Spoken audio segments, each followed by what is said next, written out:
nouvelle semaine, nouveau Wikivlog. On est lundi, pour une fois que je te prends le lundi, mais il est déjà 18h, on est lundi 22 juillet. Il est plus de 18h. On va commencer par le positif. Ce matin, je suis allée courir.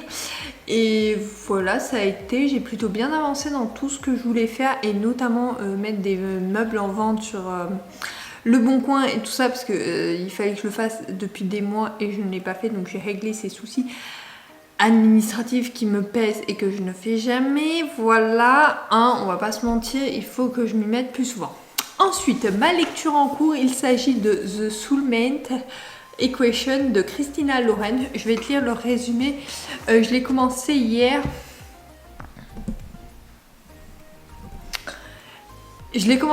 Mais j'ai pas trop avancé. Enfin, si, j'ai quand même avancé tout ça, mais je t'en ai pas parlé dans le Wikivlog d'hier, donc j'ai lu une dizaine de chapitres.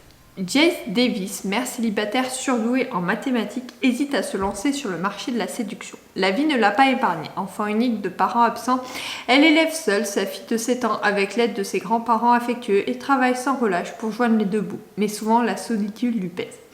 C'est alors qu'elle entend parler d'une agence matrimoniale innovante dans les biotechnologies censée révolutionner le monde des rencontres amoureuses. Trouver l'âme sœur grâce à son ADN, cette idée a tout pour la séduire, du moins jusqu'à ce qu'un test lui révèle une compatibilité de 98%. Résultat sans précédent avec un individu de la base de données, le fondateur de Génétique Ali, en personne le Dr Rivers Pena. Comment cet homme arrogant et têtu peut-il être son âme sœur? Un tel résultat la laisse perplexe, mais Génétique Ali lui fait une proposition qu'elle n'est pas en position de refuser. Être rémunérée pour apprendre à le connaître. En dépit de ses doutes et de son aversion pour River, elle accepte. Propulsé sous les feux du projecteur, le couple Diamant devient la vitrine rêvée pour la start-up Génétique Ali, sur le point d'être cotée en bourse. Et Jess commence à réaliser qu'il y a peut-être autre chose à découvrir sur le scientifique et la science qui se cache derrière le concept d'âme sœur. Une réalité bien éloignée de ce qu'elle imaginait. Je dois avouer que c'est hyper intéressant. Vraiment, je suis assez étonnée. Alors, le style, je me rappelais pas que Christina Lauren, ça avait un style comme ça. Alors, ça fait un moment que j'en avais pas lu. J'ai eu un peu de mal dans les premiers chapitres, je dois t'avouer. Donc, c'est plutôt étonnant parce que d'habitude, ce duo d'auteurs, j'ai aucun souci. Là, j'ai eu un peu de mal. Par contre, l'histoire est vraiment originale et intéressante. Donc, j'ai hâte de découvrir la suite. Je pense que je vais me replonger là, si j'ai le temps et la motivation. Oui. Parlons de motivation, pourquoi je ne t'ai pas repris plus tôt? Je devais te reprendre entre midi et 2, sauf que j'ai eu une nouvelle au boulot. Je sais pas, je dois me tromper en ce moment sur les gens parce que vraiment, je comprends pas certaines personnes. Alors, je sais que les gens ont une aversion pour les potins et tout ça, mais il y a des genres de potins en fait. Je sais pas, en fait, on te les fournit pas pour que t'en fasses des potins, sans déconner. Non mais vraiment, il s'est passé un truc dans la boîte, peu importe quoi. Je l'ai dit à une autre personne parce que je voulais protéger absolument les deux personnes concernées parce que j'avais trop peur de ce qui pouvait arriver. On ne sait jamais, la direction l'apprend, enfin, on ne sait jamais. Donc je l'ai dit à cette personne pour être sûre que pendant mes vacances, quelqu'un soit au moins au courant de ce qui s'était passé, de ce qui s'était dit et du fait que ça soit plus ou moins résolu, enfin plutôt résolu. Bref. Passons, les mois passent, j'avais même oublié cette info vu que les mois sont passés et il n'y a rien eu. Et là, j'apprends quoi? Que la personne l'a balancé à d'autres personnes. Alors, je ne sais pas à qui elle l'a balancé précisément, on ne me l'a pas dit, mais franchement, dans ce genre de position, cette personne a-t-elle réfléchi 2 secondes? Et là, je me suis en train de me poser, parce que là, c'est arrivé pour un cas précis et je suis au courant. Mais en fait, il y a d'autres cas dans la boîte qui sont problématiques plus et qui sont pas résolus. Là, heureusement, ça s'est résolu, petit conflit, voilà. Ça s'est résolu, mais il y a des plus gros conflits. Donc, est-ce que cette personne, à chaque fois qu'on parle d'un conflit, le balance à tout le monde? C'est une question que je me pose. Comme quoi, il faut faire extrêmement attention aux gens parce que la personne peut paraître hyper gentille, avenante et tout ça. Et en fait, c'est la pire des pestes. Non, vraiment, je suis en colère. Donc voilà, petit passage et petit coup de gueule. Comme quoi, il faut faire confiance à vraiment personne. Non mais vraiment, là, j'ai dit, mais ça faisait un moment qu'on m'avait pas fait un coup comme ça. En dehors de mes directeurs, managers, peu importe. Ça faisait un moment qu'on m'avait pas fait un coup comme ça au taf. Et sacrée surprise, hein. mais surtout de personnes que tu as confiance, que tu fais des trucs en dehors du boulot avec. Mais en fait, finalement, elle doit retirer de tout ce qu'on fait en dehors du boulot un truc. Donc il faut... Et limite, j'ai envie de la blacklister. Vraiment... Voilà, donc un peu la colère, donc du coup quand je suis en colère, en plus surtout je m'en veux parce que du coup ces personnes-là ont dû se dire mais pourquoi la balancer? Alors que je voulais juste les protéger parce que j'avais tellement peur de ce qui pouvait leur arriver, parce que certaines informations m'avaient été parvenues et je voulais vraiment pas qu'ils s'en servent autrement, et en fait cette personne limite s'en est servie en potin en ne pensant même pas aux conséquences que ça pouvait avoir. Ah là là, donc je suis en colère, et quand je suis en colère, mais surtout je m'en veux tellement d'avoir mal jugé cette personne et du coup d'avoir mis en porte-à-faux d'autres personnes, que la culpabilité fait que je joue rien. C'est-à-dire que là j'ai arrêté de travailler à 17h parce que j'avais déjà du mal à travailler après avoir appris ça ce midi. J'étais avec ma maman au téléphone, donc j'ai quand même pas déprimé pendant la pause de midi, mais en fait là à 17h je me suis couchée et j'ai regardé le plafond quoi. Et ça, et même je me suis plongée dans TikTok. Alors que ça faisait un moment que j'avais arrêté de regarder les réseaux sociaux comme ça, et vraiment ça m'a rendu mal. Alors là j'essaye de remonter la pente, je me suis motivée à sortir de mon lit et à allumer cette caméra. Avant je vais passer un coup d'aspi en haut parce qu'il y a énormément de vent, donc il y a de la terre qui rentre à l'intérieur. Bref, j'ai essayé de faire quelque chose, et là je vais essayer de me plonger dans mon bouquin, mais je m'en veux tellement, et voilà, je comprends pas. J'apprends certaines choses. Bon, du coup, en fait, comme quoi il faut être méfiant avec n'importe qui. Mais vraiment, il y a un taux de méfiance, mais alors surréaliste. Surtout que cette personne m'a confié des choses que si on balance en direction ou en RH ou à des gens comme ça, il pourrait s'en servir contre elle. Donc c'est assez drôle quand même. Bref, peu importe, moi je vais essayer de me reprendre en main et arrêter de culpabiliser. Du coup, j'ai pas mangé, juste un peu de gâteau tout à l'heure. Mon gâteau loupé de la semaine dernière, si t'as suivi le Wikivlog. Je l'avais pas montré en Wikivlog, mais j'ai loupé mon gâteau, donc voilà, donc on va le manger quand même. Il est bon en plus. Je pense qu'il aurait fait un savane parfait. Donc ça m'énerve un peu. Bref, on va essayer de arrêter de voir le négatif et on va voir plutôt le positif. Donc là, on va se replonger dans une lecture devant une petite vidéo YouTube et ça va faire du bien, je pense.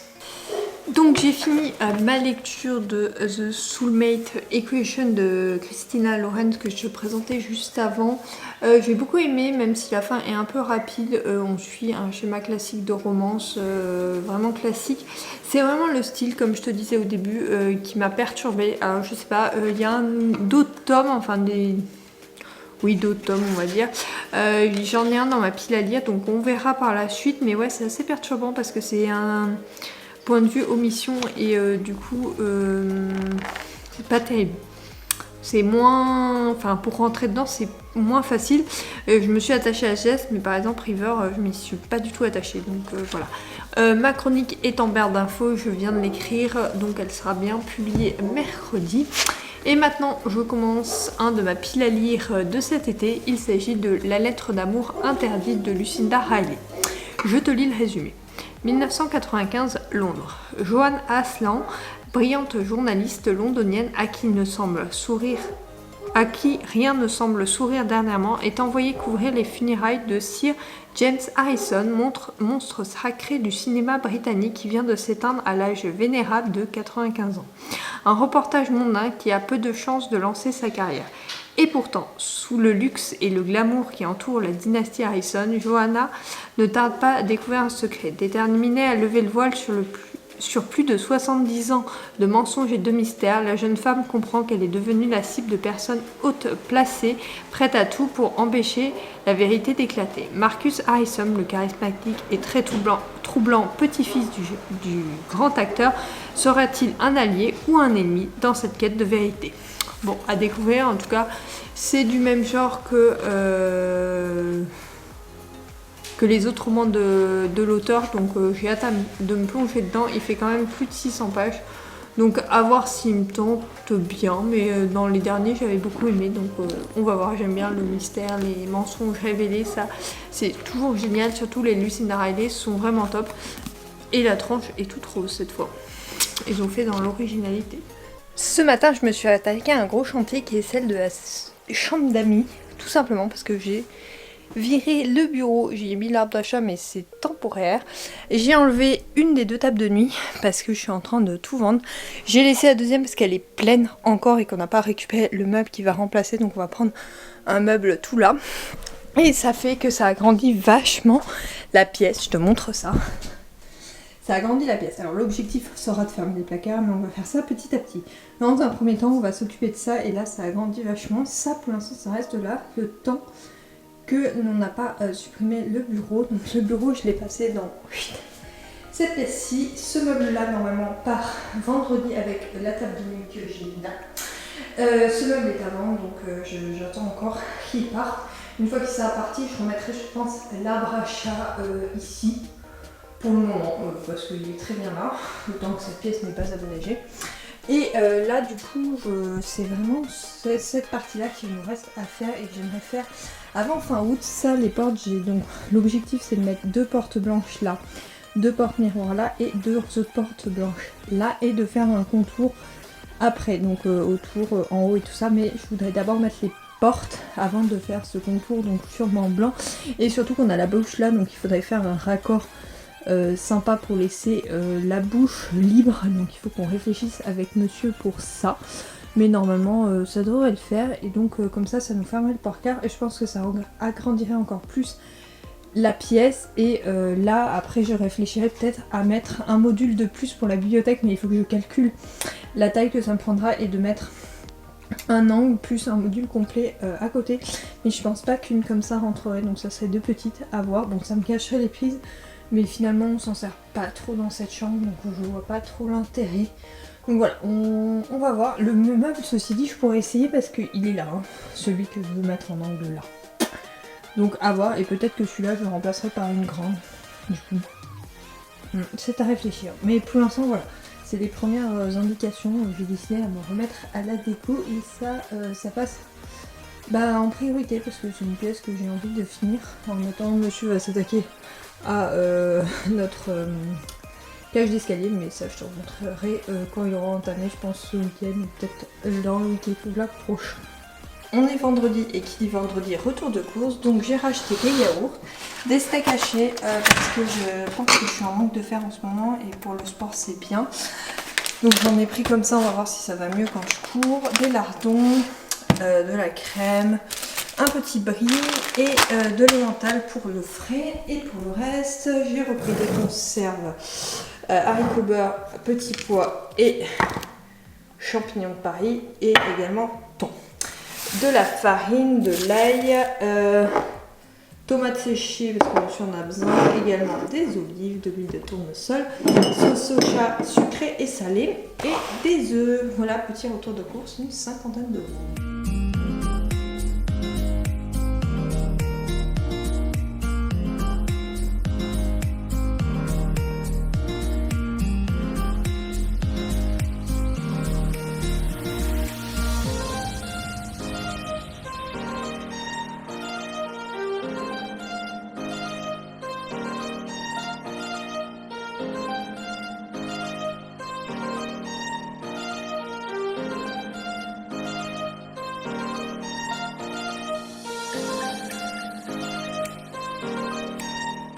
Petit point lecture pour commencer le week-end. Donc on est vendredi soir, il est plus de 17h30, j'ai fini un peu plus tard parce que j'avais un problème d'authentification pour un truc et ça m'a saoulé.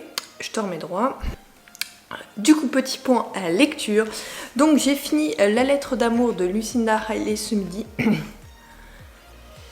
Ça l'a pas fait avec moi, j'aime beaucoup Lucinda Riley, celui-là je suis jamais rentrée dans l'histoire, ça a été une catastrophe totale, je n'ai pas réussi à me prendre de passion pour l'histoire, donc du coup un peu long comme lecture, surtout qu'il fait 600 pages, ouais l'intrigue est intéressante mais ça l'a pas fait avec moi, je me suis ni attachée au personnage, ni à l'intrigue, voilà, il m'a manqué quelque chose, donc bon, on va dire que je suis passée complètement à côté de ce roman, ça arrive même sur des romans écrit par des auteurs que j'aime bien, donc bon, on va oublier, il y en a un autre dans ma pile à lire, j'espère qu'il sera mieux. Mais je ne commence pas tout de suite par un Lucinda Riley, je reprends un vieux roman de ma maman. Il s'agit de Pour qui sonne le glas de Hermignaz, oui ça doit se Ernest Hemingway. Donc par contre je n'ai pas vraiment le résumé au dos, la 4e de couverture à l'époque en fait c'était pas vraiment les résumés. Donc je vais essayer de te trouver ça sur Leader Addict. Il fait donc un peu plus de 400 pages, non il fait quasiment 500 pages en fait. Donc très clairement ça va être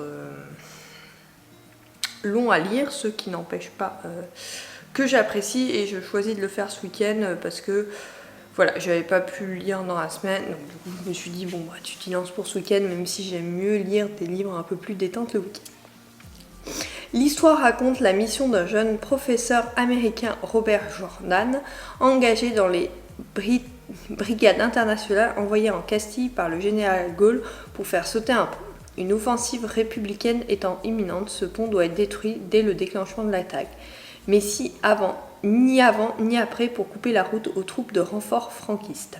Pour y arriver, Robert Jordan rejoint un groupe de partisans derrière les lignes cachées dans les montagnes. Pendant 3 jours, Robert Jordan prépare son attaque qui semble désespérée et partage le quotidien de ses guerrilleros. Il faut savoir que ma maman, elle a lu vachement de livres comme ça en fait. Donc c'est sur la guerre civile en Espagne, donc bon, on va voir, en tout cas, pourquoi pas, hein, on va se lancer, il y a des reliques, hein, genre, bon bah il y avait Renaud au Zénith de Montpellier le 7 octobre 88 à 21h, et ma mère avait une invitation planquée dans son bouquin. Voilà, bon, ok, c'était pas grave, ça devait être son marque-page de l'époque. Donc voilà, je vais me lancer, on verra bien ce que j'en pense. J'espère le finir avant la fin du week-end pour commencer un livre plus détente pour le début de la semaine. On verra. Il y a F1, donc on sait qu'il y a 3 heures au dimanche, je serai dans le canapé et comme je n'aime pas faire une chose à la fois, je pense le lire. Là, je vais finir de regarder les essais F1, il me reste 20 minutes. Après, je compte écrire ma chronique du roman celui-là. Et de programmer, il n'a rien, et de programmer ma nouvelle lecture, donc celle-là. Il n'a rien, non, c'est bon, nickel. Heureusement que j'ai une coque solide, hein, parce que le nombre de fois que ce téléphone tombe, c'est impressionnant. Petit changement, je te l'avais dit, on a changé la table de nuit, donc elle est comme ça. On a aussi racheté ça c'est tout Vinted pour moi, donc j'ai racheté des étagères. C'est plein jusqu'au fond, donc tout ça c'est plein sur 2 étages. Oui, les 3 j'ai mis juste les plaids parce que ça sera beaucoup plus simple de les avoir là. À long terme ils descendront en bas, donc ça nous rajoutera de la place et j'espère vendre un maximum. Là c'est mes albums et donc là tu as de chaque côté des petites étagères comme ça. En haut tu as un place-câble de chaque côté, donc j'ai mis les 2 lampes de chevet, la Google Home, le réveil et de l'autre côté tu as pareil et j'ai mis ma station de charge parce que je charge mon téléphone ici tout en haut. Et voilà. La plante je sais pas si je la laisse là, elle est pas en pleine forme mais bon on va essayer de la sauver mais c'est pas sûr hein, quand même. Quoi qu'elle fait une nouvelle feuille là. Donc à voir, mais celle-là il faut que je l'enlève. Donc à voir si on la laisse là, de toute façon à long terme ça va décaler tout parce que on va mettre des portes de placard. Ce n'est pas le cas à l'heure actuelle, donc on laisse comme ça. Mais c'est vraiment très sympa et ça agrandit la pièce et ça c'est l'essentiel. On est dimanche, donc j'ai passé la journée malade comme un chien, je te dis même pas, même là je parle encore avec la voix tout enrouée et tout. Fièvre, maux de tête, enfin bref, cata. Donc on va essayer de finir de se reposer pour cette fin de journée. Du coup j'ai même pas fait mon bilan lecture ni rien, je transpire de partout, c'est une catastrophe. J'ai un peu lu malgré tout. Ma lecture en cours donc pour qui sonne le glace, mais j'ai... Enfin si j'en suis à la moitié mais j'aurais pas fini ce soir je pense. Je t'en reparlerai dans le prochain Wikivlog, ça sera plus simple parce que franchement là c'est la fatigue qui domine. Je te reprends donc la semaine prochaine pour un nouveau Wikivlog et vendredi pour une nouvelle vidéo. Sur ce je te fais de gros bisous et je te dis à la semaine prochaine. Bye.